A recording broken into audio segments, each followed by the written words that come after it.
Hello everyone, welcome back on my YouTube channel. First of all आप सभी को होली की हार्दिक शुभकामनाएं।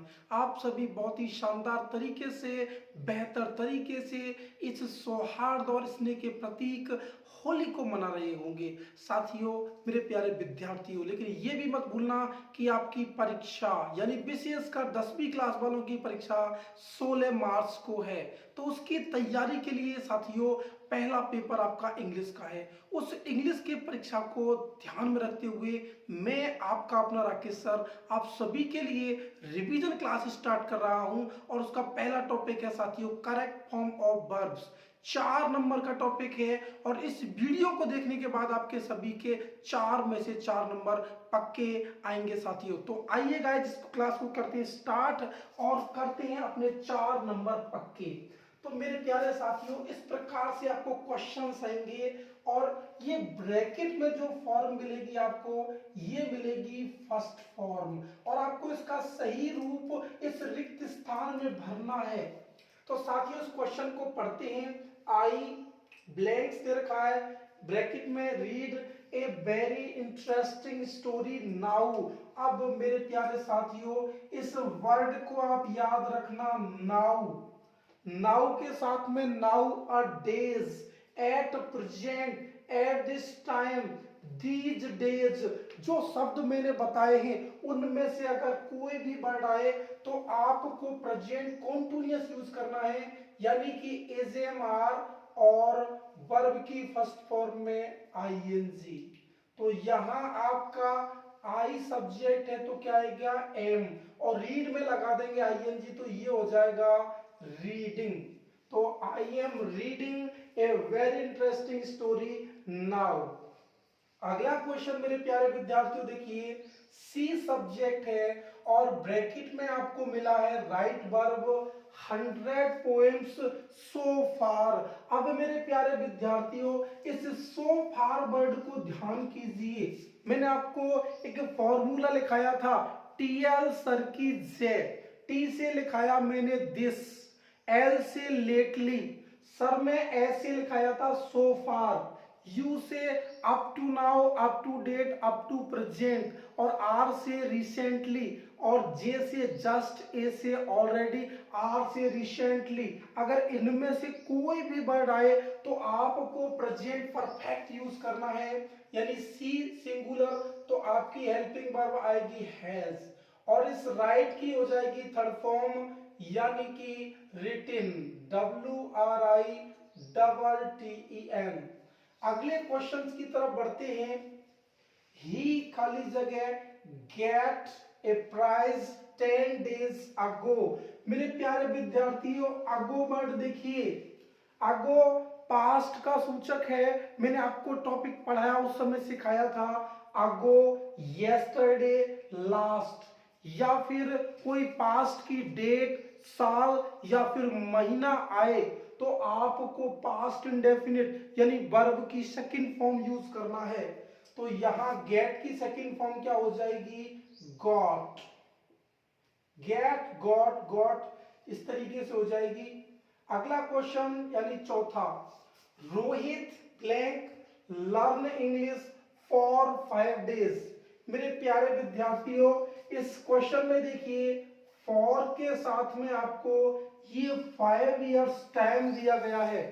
मैंने आपको टॉपिक पढ़ाते वक्त पढ़ाया था कि अगर किसी सेंटेंस में टाइम से पहले सिंस, फॉर या ऑल हो, क्या सिखाया साथियों, सिंस, फॉर या ऑल के बाद अगर टाइम आ रहा है और सेंटेंस समाप्त हो गया हो तो प्रेजेंट परफेक्ट कॉन्टिन्यूअस टेंस यानी हैज बीन या हैव बीन और वर्ब की फर्स्ट फॉर्म में आईएनजी। तो मेरे प्यारे विद्यार्थियों, रोहित एक वचन है तो क्या लगाना है, हैज, उसके बाद आप बीन लगाओगे और इस लर्न वर्ब में लगा दोगे आईएनजी, तो ये हो जाएगा learning, he has been learning. अगर यहां ये सेंटेंस आगे भी जारी रहता और पास्ट का कोई सूचक होता, यानी वॉज वर आता या सेकंड फॉर्म आती या कोई भी पास्ट की डेट आती, घटना आती, तो हम उस जगह पे हैड बीन यूज करते और आईएनजी लगाते।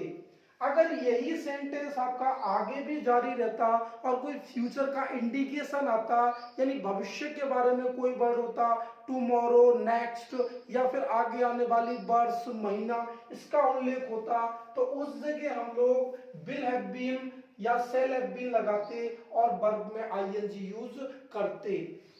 अगला क्वेश्चन मेरे प्यारे विद्यार्थियों, रिमूव योर शूज, अपने जूते हटाइए, आउटसाइड यानी बाहर की तरफ, एज क्योंकि, एज का मतलब क्योंकि। अब देखो यहां तक तो अपने को कुछ नहीं भरना, आगे आ रहा सेंटेंस आई मॉप, मॉप का मतलब होता है पोंछा लगाना, घर में साफ सफाई करते हैं ना, इस मॉप का मतलब पोंछा लगाना। द फ्लोर, फर्श को, जस्ट नाउ। अब मेरे प्यारे विद्यार्थियों देखो दो वर्ड दे दिए उसने, जस्ट नाउ। अभी आपने नाउ पढ़ा ऊपर, नाउ का मतलब अब जस्ट और नाउ दोनों साथ में हो, अपने को डरना नहीं है, अपने को ये नाउ याद रखना है। जस्ट के साथ अगर अकेला जस्ट होता तो यहाँ पे प्रेजेंट परफेक्ट में जाते, लेकिन जस्ट के साथ नाउ वर्ड आ रहा है, इसका मतलब अभी के अभी, तो ये प्रेजेंट कॉन्टिन्यूअस की बात कर रहा है, यानी प्रेजेंट कॉन्टिन्यूअस बोले तो इजेमार और वर्ब में आईएनजी। तो आई के साथ क्या लगा दोगे, एम लगा दोगे मेरे प्यारे विद्यार्थियों, और इस वर्ब मॉक में लगा देंगे आईएनजी। आईएनजी लगाने से पहले जो ये पी आपका व्यंजन है, इससे पहले आपका ये ओ स्वर है, तो पी आपका हो जाएगा डबल, मॉपिंग हो जाएगा ये। इस तरीके से आपका ये आंसर सही हो जाएगा। अगर आप इसको इस तरीके से भी ना समझे तो ये ध्यान रखना कि अगर कोई भी वाक्य वर्ब की फर्स्ट फॉर्म से शुरू हो, डू नॉट, डोंट से शुरू हो, प्लीज, काइंडली से शुरू हो, और आगे आपको वाक्य में रिक्त स्थान मिल जाए, तो आपको उसमें प्रेजेंट कॉन्टिन्यूअस टेंस यूज करना है, यानी वर्ब की फर्स्ट फॉर्म में आईएनजी और उससे पहले इजेमार लगाना है। अगला क्वेश्चन मेरे प्यारे विद्यार्थियों आप सभी के लिए, सी कट हर फिंगर वाइल। इस वाइल वर्ड को याद रखना, वाइल के साथ में अगर एज भी आता है, as, while, those days, at that time, अगर इनमें से कोई वर्ड आ रहा है तो वॉज वर्ड के साथ वर्ब में आईएनजी लगा देंगे, तो ये हो जाएगा वॉज कटिंग। यहां पे भी टी आपका डबल हो जाएगा, क्योंकि लास्ट वाला लेटर आपका कॉन्सोनेंट, उससे पहले वोवेल, तो आईएनजी जोड़ने से पहले लास्ट वाला जो लेटर है वो डबल हो जाता है। Question number 7, Rahul and his family, Rahul और उसका परिवार, ट्रेवल माने होता है यात्रा करना, इन अमेरिका, अमेरिका में, फॉर 2 डेज, 2 वीक्स है मेरे प्यारे विद्यार्थियों, फॉर 2 यहाँ पे वीक्स याद रखिए, यानी पिछले 2 सप्ताह से। और राहुल और उसका परिवार, नाउ का मतलब अभी। अब इसमें ध्यान देने वाली बात, बहुत सारे विद्यार्थी ये गलती करते हैं कि वो केवल इस नाउ को पढ़ते हैं और एजेएमआर के साथ आईएनजी लगाते हैं। मेरे प्यारे विद्यार्थियों आपसे गलती नहीं होने दूंगा। इससे पहले आप पढ़िए कि देखो फॉर के साथ में टाइम क्या आया, 2 वीक्स यानी 2 सप्ताह का समय, और सिंस फॉर ऑल के साथ में जब भी समय आए तो आपको हैज बीन, हैव बीन के बारे में सोचना है। ये नाउ आया है तो आपको प्रेजेंट के बारे में सोचना है, तो प्रेजेंट का क्या लगा देंगे, राहुल और उसका परिवार बहुवचन है तो आ जाएगा हैव, और लगा देंगे बीन, और ट्रेवल में आईएनजी तो ये हो जाएगा ट्रेवलिंग। इसमें भी आपका एल डबल हो जाएगा। तो ये चीज आपको ध्यान रखनी है, अकेला नाउ आपको रट के नहीं बैठना, बाकी चीजें भी आपको पूरे सेंटेंस को पढ़ के पता लगाना है। Question number 8, tomorrow is Friday, कल शुक्रवार है। अब टुमारो जब भी वाक्य में आ जाए या नेक्स्ट आ जाए, आपको क्या करना है, फ्यूचर इंडेफिनिट यानी कि विल सेल के साथ वर्ब की फर्स्ट फॉर्म रखनी है। आई और वी के साथ सेल लगाओगे और बाकी सभी के साथ विल और ये फर्स्ट फॉर्म जो ब्रैकेट में दी हुई है उसको ज्यों का त्यों लिख देंगे। बहुत ही इजी क्वेश्चन है। अगला क्वेश्चन ये सबसे ऊपर कराया हुआ है, देखो नाउ आ रहा है इसमें भी आपको नाउ मिला। उसके बाद में कोई भी और ऐसा कोई वर्ड नहीं है टाइम एक्सप्रेसिंग वाला जिससे पता लगाया जा सके। तो नाउ किसके लिए आता है? प्रेजेंट कॉन्टिन्यूअस के लिए आता है। तो नीरू एक वचन, तो हम लगा देंगे इज, और सिंग में आईएनजी का हो जाएगा सिंगिंग। क्वेश्चन नंबर 10, शंकर खाली जगह play when we went to his house. अब एक चीज सीखिए मेरे प्यारे विद्यार्थियों कि व्हेन के बाद वाले वाक्य में आपको वर्ब की सेकंड फॉर्म मिलेगी, यानी ये गो की सेकंड फॉर्म वेंट हो गई। लेकिन उससे पहले वाले वाक्य में आपको पास्ट कॉन्टिन्यूअस यानी कि वॉज या फिर वर्ब, और वर्ब में क्या लगाना है? आईएनजी। तो शंकर आपका सिंगुलर है, एक वचन है, तो क्या लगाएंगे? वॉज, और इस प्ले में क्या लगा दिया? आईएनजी। क्वेश्चन नंबर 11, फी खाली जगह लिव हियर सिंस 2019। अब मैंने आपको अभी समझाया था कि अगर सिंस, फॉर या ऑल, ये तीन वर्ड और उसके बाद में अगर टाइम आए, कौन कौन से वर्ड? सिंस, फॉर या ऑल के बाद आपको अगर टाइम मिले और वाक्य समाप्त हो जाए तो फिर हैज बीन, हैव बीन और वर्ब की फर्स्ट फॉर्म में आईएनजी लगाना है। तो वी के साथ क्या आ जाएगा? शैल। शैल हो गया, फिर लगा देंगे यहाँ पे सॉरी, वी के साथ यहाँ प्लूरल है तो क्या आ जाएगा? Have been. यहाँ आपको have been, has been use करना है तो वी बहुवचन हैव, और हैव के साथ लगा देंगे बीन, और लिव में आईएनजी लगाएंगे तो ये ई हट जाएगा और आईएनजी लग जाएगा। We have been living here, हम यहाँ रह रहे हैं सिंस 2019, 2019 से। नेक्स्ट क्वेश्चन आपका 12 नंबर वाला, we go to picnic tomorrow. अभी मैंने आपको पहले सिखाया कि टुमारो, नेक्स्ट या फिर फॉलोइंग या फिर कोई फ्यूचर की वर्ड्स आ जाए, डेट आ जाए, महीना आ जाए तो आपको विल, सेल और वर्ब का फर्स्ट फॉर्म यूज करना है। तो आई और वी के साथ लगा देंगे सेल, बाकी सभी के साथ विल आता है और ये वर्ब की फर्स्ट फॉर्म गो का गो ही आ जाएगी। नेक्स्ट क्वेश्चन बहुत ही इंपॉर्टेंट आया हुआ क्वेश्चन है ये परीक्षाओं में, और विद्यार्थी क्या गलती करते हैं ऐसे क्वेश्चंस में, वो ये देखते हैं कि आफ्टर आ गया, आफ्टर आ गया। सर ने सिखाया कि बिफोर और आफ्टर और दैट, तीन वर्ड सिखाते हैं कि बिफोर, आफ्टर और दैट। अगर इनसे पहले हैड प्लस थर्ड फॉर्म आए तो सेकंड फॉर्म लगाना, और सेकंड फॉर्म आए तो हैड प्लस थर्ड फॉर्म लगाना। लेकिन विद्यार्थी इस आफ्टर को ही पढ़ते हैं, पूरा सेंटेंस नहीं पढ़ते, पूरा सेंटेंस भी पढ़ना है। देखो यहाँ आफ्टर के बाद में the bus to catch it, यहाँ पे तो कहीं पे आपको ना तो सेकंड फॉर्म दिख रही है ना ही हेड प्लस थर्ड फॉर्म दिख रहा है। अगर जब बिफोर आफ्टर दैट के बाद ये चीजें नहीं दिखे तो इसके बारे में नहीं सोचना। अब फिर क्या करें सर? उसके बारे में सोचने के लिए आप पहले पढ़िए। लुक माने होता है देखना, लुक, लिसन, वॉच, स्टॉप, चार वर्ड दे रहा हूं, लुक, लिसन, वॉच, स्टॉप, या फिर वर्ब की फर्स्ट फॉर्म से कोई सेंटेंस शुरू हो और आगे आने वाले वाक्य में रिक्त स्थान हो तो उसमें आपको प्रेजेंट कॉन्टिन्यूअस टेंस यानी कि वर्ब की फर्स्ट फॉर्म और उससे पहले इज या मार्क लगाना है। तो देखिए ओल्ड मैन सिंगुलर, इज लगा देंगे और रन में आईएनजी जोड़ने से पहले एन आपका डबल हो जाएगा।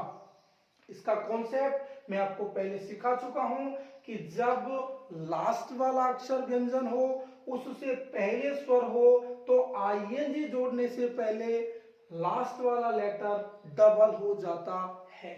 अगला क्वेश्चन, राजीव मोबाइल यानी राजीव का मोबाइल ड्रॉप्ड माने गिर गया, वाइल जब। अब इस वाइल को तो आपने रट रखा है कि जब भी वाइल आए वॉज पर आईएनजी लगा देना, बिल्कुल याद रखना। वाइल तो यहां ही के साथ आ जाएगा वॉज, लेकिन आईएनजी इस ब्रैकेट वाली फर्स्ट फॉर्म में लगाएंगे। बोर्ड में आईएनजी लगाई तो क्या हो गया, बोर्डिंग। बोर्ड माने होता है चढ़ना, बोर्ड का मतलब क्या होता है, चढ़ना। इसमें आईएनजी लगा देंगे तो ये क्या बन जाएगा, बोर्डिंग। अगला क्वेश्चन, आई खाली जगह revise my course for a month. अब देखो वही चीज सिंस फॉर ऑल वाली ऊपर सिखाया है ना, सिंस फॉर ऑल में से फॉर आ गया और ये ए मंथ का ये हो गया टाइम। सिंस फॉर या ऑल के बाद में टाइम, आगे भी वाक्य चालू है बट इट इज, आप इज को ध्यान रखिए, इज प्रेजेंट के लिए आता है। अगर यहां वो जाता तो फिर हम पास्ट के लिए सोचना शुरू कर देते। तो यहां हमने एक चीज सीख रखी है कि सिंस फॉर या ऑल के बाद टाइम आए तो अपने को हैज बीन, हैव बीन और वर्ब में आईएनजी लगाना है। यहां पे प्रेजेंट में क्या आ जाएगा, आई के साथ हैव, फिर लगा देंगे बीन, और इस रिवाइज में क्या लगा देंगे, आईएनजी। ये हो जाएगा revising. I have been revising my course for a month but still it is incomplete. मैं अपने कोर्स को एक महीने से रिवाइज कर रहा हूं लेकिन यह अभी भी इनकम्प्लीट है, अधूरा है, अपूर्ण है। अगला question 16 number, they blank start music classes next week. वे अगले सप्ताह म्यूजिक क्लास स्टार्ट करेंगे। अभी मैंने सिखाया था आपको नेक्स्ट, टुमारो या कोई फ्यूचर की वर्ष आ जाए, महीना आ जाए तो उस जगह अपने को विल, सेल और वर्ब की फर्स्ट फॉर्म लगाना है। तो आई और बी के साथ देखो हमने सेल सीखा लेकिन बाकी सब के साथ क्या लगाएंगे, विल, और ये फर्स्ट फॉर्म स्टार्ट का स्टार्ट ही रखेंगे। नेक्स्ट क्वेश्चन, आपको ज्यादा इसमें नहीं पढ़ना कुछ भी। आप ये देखिए पुट ऑन, वर्ब की फर्स्ट फॉर्म से शुरू हो रहा है ये सेंटेंस। पुट ऑन, पहन लीजिए योर हेलमेट, अपना हेलमेट, अपना हेलमेट पहन लीजिए। You entering the danger zone now, आप अभी खतरे वाले जोन में प्रवेश कर रहे हो, डेंजर जोन में प्रवेश कर रहे हो। तो इसी से आप लगा सकते हो, आपको यू के साथ क्या लगाना है, आर, और एंटर में आईएनजी, तो ये हो जाएगा एंटरिंग। अगर आप इससे नहीं लगाना चाहो तो देखो आपको नाउ वर्ड मैंने सिखाया है कि जब भी आपको सेंटेंस में नाउ मिले, नाउ अ डेज मिले, एट दिस टाइम मिले, एट प्रेजेंट मिले, दीज डेज मिले, स्टिल मिले, टुडे मिले, टुनाइट मिले, तो उस जगह आपको प्रेजेंट कॉन्टिन्यूअस यानी एजएमआर और वर्ब में आईएनजी लगाना है। या फिर वर्ब की फर्स्ट फॉर्म से कोई सेंटेंस शुरू हो रहा है, यानी कहने का मतलब इंपेरेटिव सेंटेंस जो do not, don't, please, kindly या लेट से शुरू होता हो और रिक्त स्थान आपको दिया गया हो आगे, तो उस जगह भी आपको एजएमआर और वर्ब की फोर्थ फॉर्म यानी आईएनजी लगाना है। Question number 18, my friend did not come when I study, ये खाली जगह में आ गया। अब मेरे प्यारे विद्यार्थियों एक चीज सीखिए कि ये व्हेन के साथ वाले इस वाक्य में आपको ये डिड नॉट कम मिल गया, यानी पास्ट इंडेफिनिट टेंस।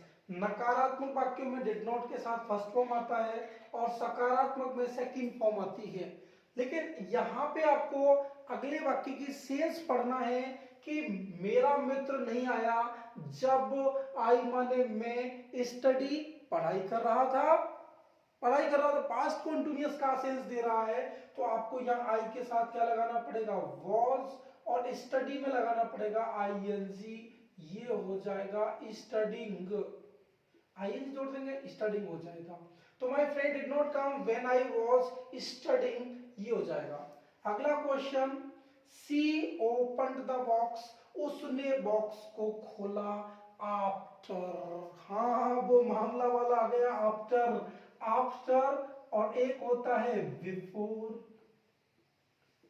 एक दैट, ये तीन वर्ड बिफोर, आफ्टर और दैट अगर ये वाक्य में मिले और इनसे पहले अगर आपको सेकंड फॉर्म मिल जाए, देखो ओपन की सेकंड फॉर्म आ गया ओपन्ड, ये अकेली है तो इसलिए सेकंड फॉर्म है, हेड के साथ होती तो थर्ड फॉर्म हो जाती, तो बिफोर आफ्टर या दैट इससे पहले अगर सेकंड फॉर्म है तो अगले वाक्य में हेड प्लस थर्ड फॉर्म, तो सी के साथ ये हो गया हेड, और वर्ब देखो कोष्टक में क्या है फाइंड, फाइंड की थर्ड फॉर्म हो जाएगी फाउंड, फाइंड फाउंड फाउंड, ये तीनों फॉर्म होती हैं।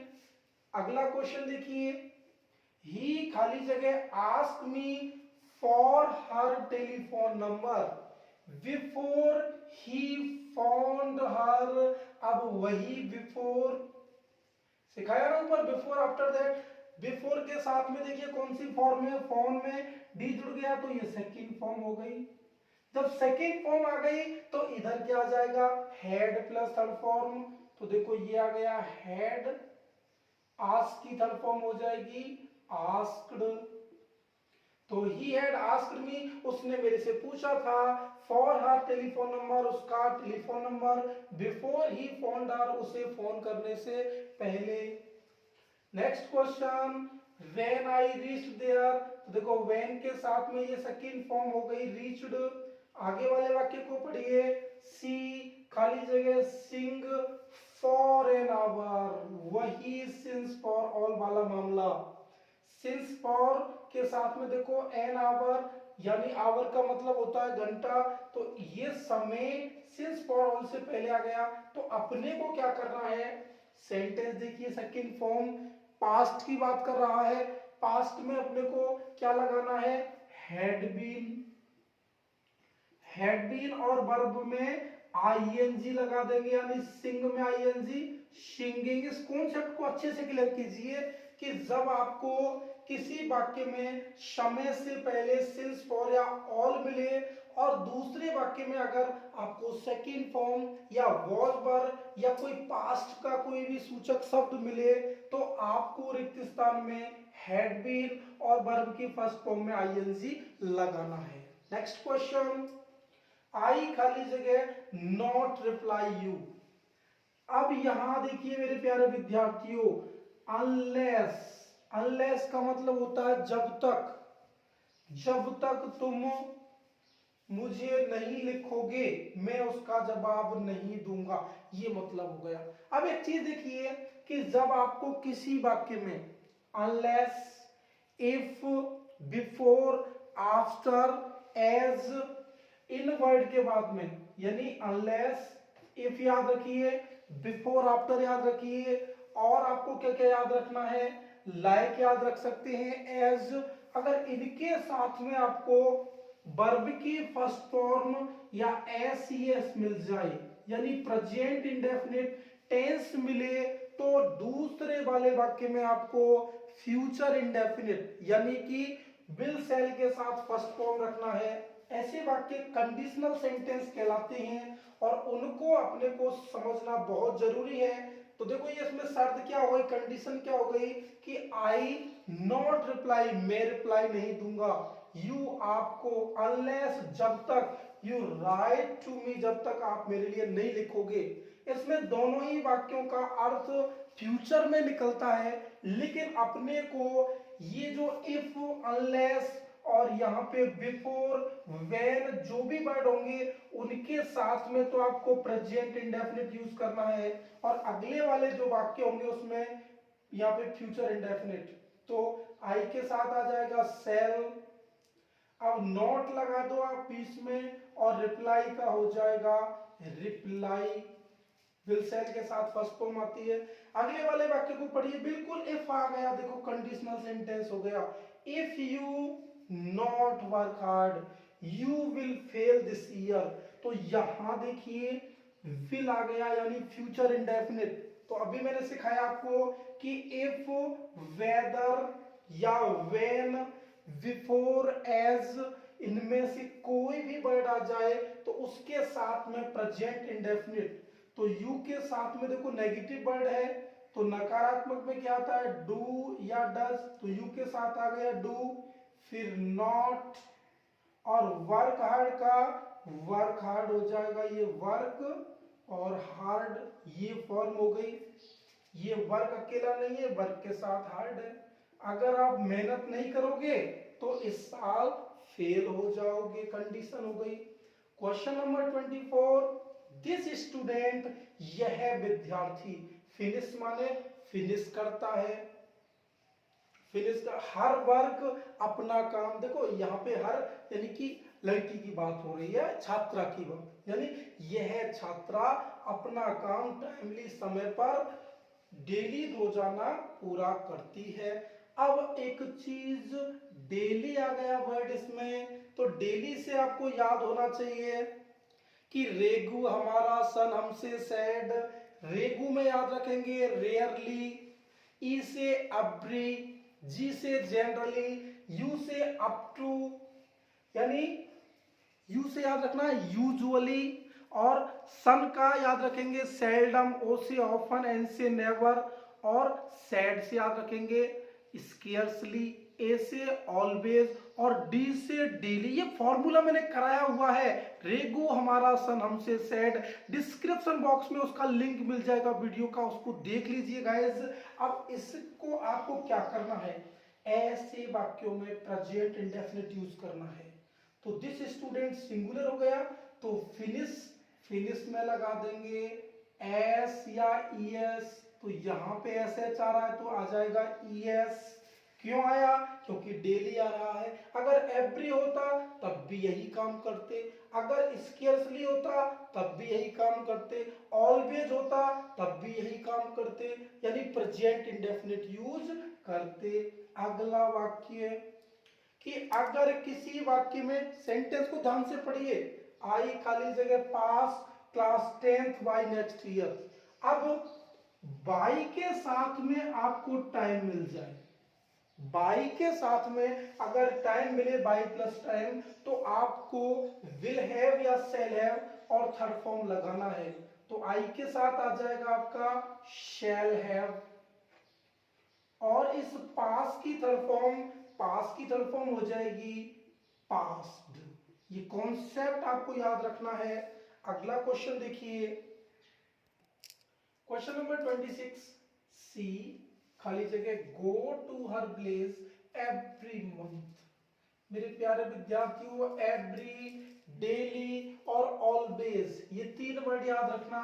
कौन कौन से, देखो एक तो गया एवरी, एक डेली, एक आपका ऑलवेज यानी कि हमेशा। ये तीन वर्ड आपको सेंटेंस में मिल जाए तो उसमें आपको प्रेजेंट इंडेफिनिट यानी वर्ब की फर्स्ट फॉर्म या एस, एक वचन में आपको एस लगाना है, तो इस गो में क्या लगा देंगे, ईएस, ये हो जाएगा गोज। नेक्स्ट क्वेश्चन देखिए, एज ही वॉज रनिंग, यानी ज्यों ही वह दौड़ रहा था। अब अगला वाक्य आ गया, देखो खाली जगह, ही फॉल डाउन। तो आपको याद रखना है कि एज के साथ वाले में तो आपको पास्ट कॉन्टिन्यूअस रखना है, लेकिन जो भी साथ वाला वाक्य आएगा उसमें आपको पास्ट इंडेफिनिट यानी कि वर्ब की सेकंड फॉर्म, फॉल की सेकंड फॉर्म होती है फेल, फॉल, फेल, फॉलन। अगला देखिए, बहुत ही इंपॉर्टेंट क्वेश्चन है, दोनों की दोनों। द रूम खाली जगह क्लीन एवरी डे। अब मेरे प्यारे विद्यार्थियों देखिए, रूम सब्जेक्ट है यहाँ पे, लेकिन क्लीन यानी साफ करना। अब रूम खुद तो साफ हो नहीं सकता, खुद खुद को साफ कर नहीं सकता, यानी ये सब्जेक्ट कैसा है, नॉन डूअर। अगर सेंटेंस में सब्जेक्ट काम नहीं करे उसको हम लोग नॉन डूअर कहते हैं, और जब सब्जेक्ट नॉन डूअर होता है तो वो सेंटेंस होता है आपका पैसिव वॉइस का। तो इस सेंटेंस को अपने को पैसिव वॉइस में लिखना पड़ेगा। तो आपको एक वर्ड मेरा हिंट मिल गई, एवरी। तो आपको पता है कि जब एवरी आता है तो वर्ब की फर्स्ट फॉर्म या फिर फिफ्थ फॉर्म लगाते हैं, लेकिन अपने को इसको पैसिव वॉइस में लिखना पड़ेगा। तो वर्ब की फर्स्ट फॉर्म और फिफ्थ फॉर्म की पैसिव होती है इज, एम, आर, और इसके साथ में आपको वर्ब की थर्ड फॉर्म पैसिव वॉइस में हमेशा लगानी पड़ेगी। तो यहाँ मेरे प्यारे विद्यार्थियों कॉन्सेप्ट क्लियर हुआ होगा। एवरी आया तो आपने वर्ब की फर्स्ट फॉर्म फिफ्थ फॉर्म के बारे में सोचा, लेकिन उससे पहले आपको जो जरूरी चीज है, सब्जेक्ट आपका काम करने वाला है कि नहीं है। देखो रूम यहाँ क्लीन होने का काम खुद नहीं करता। जब सब्जेक्ट नॉन डूअर तो सेंटेंस होगा पैसिव वॉइस का। तो पैसिव वॉइस में आपको रूम के साथ क्या लगाना है, इज, और क्लीन की थर्ड फॉर्म हो जाएगी क्लीन्ड। इसमें क्या जोड़ देंगे, ईडी। मेरे प्यारे विद्यार्थियों आप जोड़ दो तो ये हो जाएगा the room is clean every day, यानी कमरे को रोजाना साफ किया जाता है। अगला देखिए द थीप्स और अरेस्ट। थीप का मतलब क्या होता है, चोर। अब ये बताइए चोर खुद अरेस्ट होने का काम थोड़े करते हैं। अरेस्ट कौन करता है, पुलिस करती है। लेकिन सब्जेक्ट क्या है, थीप, सब्जेक्ट नॉन डूअर हो गया, यानी ये तो यहाँ पे अरेस्ट होने का काम नहीं करते। जब सब्जेक्ट नॉन डूअर होता है तो वो सेंटेंस भी किसका रहेगा, वो भी पैसिव वॉइस का रहेगा। लेकिन इसमें हिंट क्या मिली, लास्ट एक वर्ड मिला। जब आपको लास्ट मिलता है तो आप पास्ट इंडेफिनिट यानी वर्ब की सेकंड फॉर्म के बारे में सोचते हो, बिल्कुल सही सोचला। लेकिन यहां सेकंड फॉर्म को आपको पैसिव वॉइस में बदलना होता है, वॉज या वर में, वॉज या वर, और पैसिव वॉइस में हमेशा वर्ब की थर्ड फॉर्म आपको लगानी है। तो यहां देखो थीप्स बहुवचन हो गया तो उसके साथ आप लगाओगे वर। अरेस्ट की थर्ड फॉर्म हो जाएगी अरेस्टेड। ईडी आप इसमें जोड़ दोगे तो ये थर्ड फॉर्म आपकी बन जाएगी। नेक्स्ट क्वेश्चन, सी खाली जगह बाई। देखो सी माने हुए है, बाई माने खरीदना। हाँ सब्जेक्ट सी काम कर रहा है। ए कार यस्टरडे। अभी आपको ये वर्ड याद रखना है, यस्टरडे, लास्ट, अगो या पास्ट की कोई घटना, भूतकाल का कोई भी व्यक्ति या कोई भी महापुरुष के बारे में उल्लेख हो तो आप समझ जाइएगा कि ये पास्ट इंडेफिनिट यानी सेकंड फॉर्म लेने वाला वाक्य है। तो बाई की सेकंड फॉर्म क्या होती है, bought, B O U G H T. Next question, the train had gone before. Before को पकड़ लो, जकड़ लो, पकड़ लिया, जकड़ लिया, उससे पहले देखो क्या रहा है, हेड प्लस थर्ड फॉर्म। तो बिफोर से पहले हेड प्लस थर्ड फॉर्म, तो बाद में लगा दो सेकंड फॉर्म। कम की second form came, come came come. Video पसंद आ रहा हो तो लाइक कर दें, साथियों के साथ शेयर कर दें और चैनल को सब्सक्राइब जरूर कर लें मेरे प्यारे विद्यार्थियों। अगला क्वेश्चन, आई कैन खाली जगह टीच यू इंग्लिश स्मूथली। अब यहां देखिए कैन एक मॉडल है और मॉडल के बाद हमेशा वर्ब की फर्स्ट फॉर्म यूज होती है, यानी ये टीच का टीच ही आ जाएगा। अगर यह मॉडल बी कैन के साथ बी होता, क्या होता, बी होता, तो फिर यहां हम इसकी थर्ड फॉर्म लगाते। अगर मॉडल कैन के साथ हैव होता तो हम इसकी थर्ड फॉर्म लगाते। Next question, a man can do what. देखो कैन प्रेजेंट के लिए आता है और प्रेजेंट के लिए कैन आता है और आगे आपको कोई रिलेटिव प्रोनाउन मिले तो आपको उस वाक्य में प्रेजेंट इंडेफिनिट यूज करना है। तो ही के साथ वांट में क्या जोड़ दोगे, एस, तो ये हो जाएगा wants. A man can do, एक व्यक्ति कर सकता है व्हाट ही वांट्स, जो वह चाहे ऐसा कोई भी व्यक्ति कर सकता है। तो मेरे प्यारे विद्यार्थियों इन क्वेश्चंस को आप अच्छे से सीखिए और एग्जाम में इनसे बाहर आपको कुछ भी मिलेगा नहीं, ये आपकी बहुत हेल्प करेंगे और 4 नंबर आपको ये पूरे के पूरे दिला के जाएंगे। तो मेरे प्यारे विद्यार्थियों इस वीडियो के बारे में कमेंट सेक्शन में अपनी राय जरूर दें। और हाँ, इस वीडियो को सब्सक्राइब करके शेयर कर देना, अपने साथियों तक पहुंचा देना साथियों। और आगे ऐसी वीडियोस में आपको इस सीरीज में देता रहूंगा, कम में दम। तो साथियों मैं फिर मिलूंगा एक ऐसी ही यूजफुल वीडियोस के साथ। तब तक के लिए बने रहिए आर के सर के साथ। Bye bye.